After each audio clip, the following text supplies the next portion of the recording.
বিনীতভাবে অনুরোধ করা যাচ্ছে, তাই আপনারা অতি দ্রুত পার্বত্য জেলা অনুরোধক্রমে জেলা প্রশাসক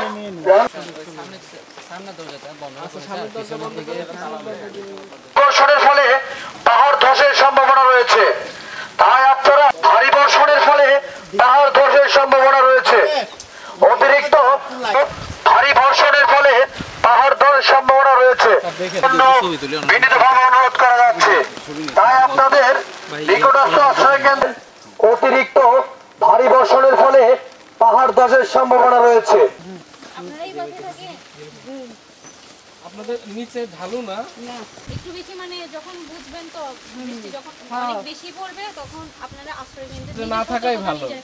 আচ্ছা, কোন আছে আপনাদের কাছে কোন আশ্রয় কেন্দ্র পড়ে ওখানে চলে যান, বুঝছেন? ফ্যামিলি সবাইকে নিয়ে যাই হোক, বাড়ির লোকজন কে বলবেন